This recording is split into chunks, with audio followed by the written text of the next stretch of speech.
محرم الحرام میں ہم بستری کرنا کیسا ہے؟ کیا یہ حرام ہے یا جائز ہے؟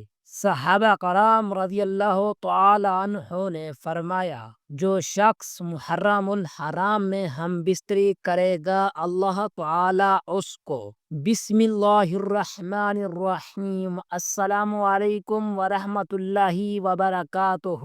پیارے دوستو، آج ہم ایک اہم، حساس اور نازک مسئلے پر تفصیل سے بات کریں گے، جو کہ عام طور پر مسلمانوں کے ذہنوں میں سوال بن کر موجود ہوتا ہے، مگر وہ شرم یا جھجک کی وجہ سے اس پر رہنمائی نہیں لیتے۔ وہ سوال یہ ہے کہ کیا محرم الحرام کے مہینے میں میاں بیوی کے درمیان ہم بستری یا ازدواجی تعلق قائم کرنا جائز ہے؟ کیا یہ گناہ ہے یا مکروہ، یا اس سے پرہیز کرنا چاہیے؟ اس مسئلے کی وضاحت کے لیے ہمیں قرآن مجید، حدیث پاک، فقہی اصول اور تاریخی تناظر کو سمجھنا ہوگا، تاکہ ہم کوئی بھی بات جذبات، سنی سنائی بات یا ثقافتی اثر کی بجائے علم و دلیل کی بنیاد پر سمجھیں۔ سب سے پہلے ہمیں یہ جاننا چاہیے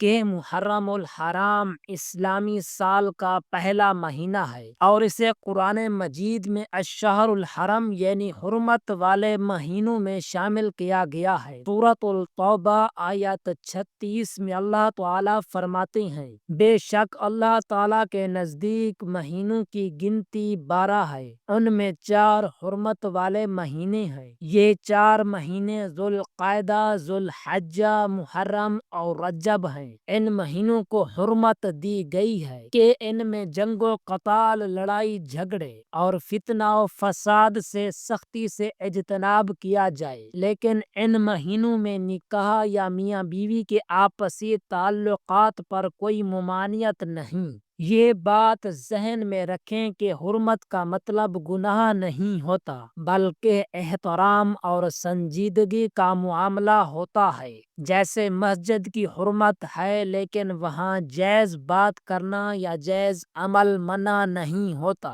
اسی طرح ان مہینوں میں بھی فطری اور شرعی امور کی اجازت برقرار رہتی ہے۔ اب ہم سوال کرتے ہیں، کیا محرم میں ہم بستری کرنا حرام ہے؟ اس کا واضح اور دو ٹوک جواب ہے، نہیں۔ محرم میں ہم بستری کرنا نہ حرام ہے نہ مکروہ، بلکہ یہ ایک جائز عمل ہے جو ہر وقت شوہر اور بیوی کے درمیان جائز رہتا ہے۔ اس پر کوئی وقتی پابندی شریعت میں نہیں آئی۔ اگر ہم نبی کریم صلی اللہ علیہ وآلہ وسلم کی سنت کو دیکھیں، صحابہ کرام رضی اللہ تعالی عنہ کے عمل کو دیکھیں، یا فقہاء کرام کی تحریریں دیکھیں، تو کہیں بھی ایسا ذکر نہیں ملتا کہ محرم کے مہینے میں ہم بستری کو ناجائز یا ناپسندیدہ کہا گیا ہو۔ ہاں، البتہ بعض لوگ اس مہینے کو خاص طور پر غم، سوگ اور شہادت حسین رضی اللہ تعالی عنہ کی یاد کے طور پر مناتے ہیں، اور ان جذبات کے تحت وہ یہ سمجھتے ہیں کہ ان دنوں میں کوئی خوشی کا کام یا میاں بیوی کا تعلق درست نہیں۔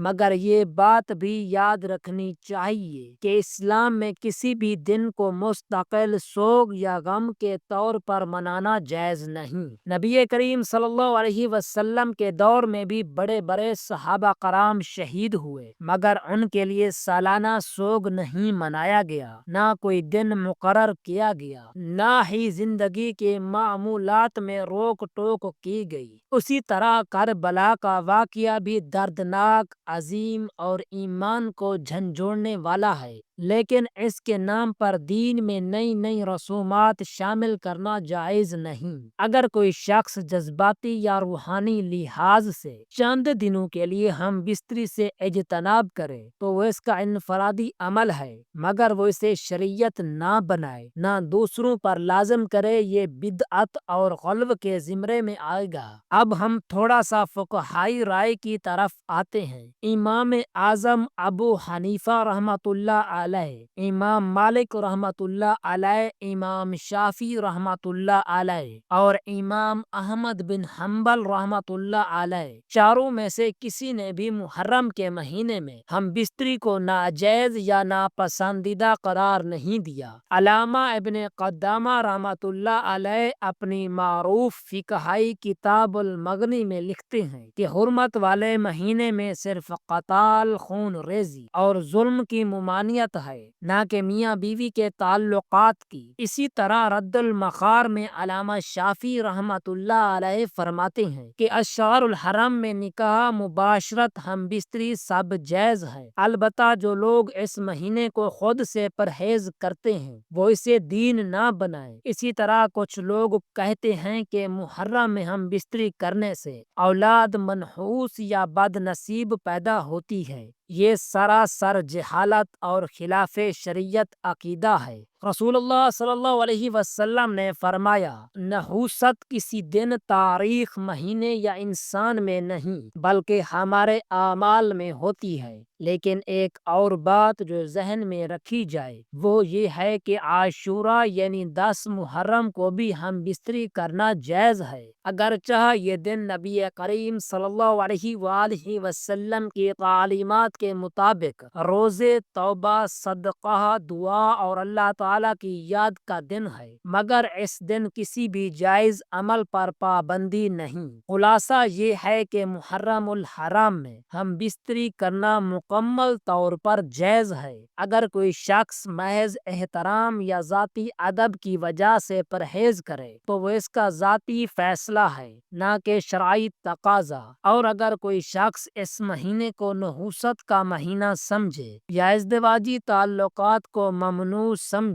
تو یہ نظریہ دین اسلام کے خلاف ہے۔ ہمیں چاہیے کہ دین کو اس کی اصل صورت میں سمجھیں، ہر کام دلیل اور علم کی روشنی میں کریں، شریعت سے زیادہ دین میں سختی نہ پیدا کریں۔ اور یاد رکھیے میرے عزیز بھائیو، دین اسلام ہمیں نہ صرف عبادات میں اعتدال سکھاتا ہے بلکہ جذبات، رشتوں اور روزمرہ معاملات میں بھی توازن کا درس دیتا ہے۔ ہمیں کسی مہینے یا دن کی بنیاد پر اپنے جائز تعلقات پر پابندیاں نہیں لگانی چاہیے، کیونکہ اس سے نہ صرف ہماری دینی سوچ متاثر ہوتی ہے بلکہ ازدواجی رشتہ بھی غیر ضروری الجھنوں میں پڑ سکتا ہے۔ شیطان یہی چاہتا ہے کہ ہم فطری راستوں سے ہٹ کر وسوسوں میں گرفتار ہو جائیں اور شریعت کے واضح احکام کی جگہ خود ساختہ بندشوں میں مبتلا ہو جائیں۔ اس لیے ہر مسلمان کے لیے ضروری ہے کہ وہ علم حاصل کرے، دین کو جذبات سے نہیں بلکہ قرآن و سنت کی روشنی میں سمجھے، اور کسی بھی عمل کے بارے میں فیصلہ کرنے سے پہلے تحقیق کرے۔ ہو سکتا ہے کہ آپ کا یہ ایک غلط عقیدہ یا عمل آپ کی ازدواجی زندگی میں دوری،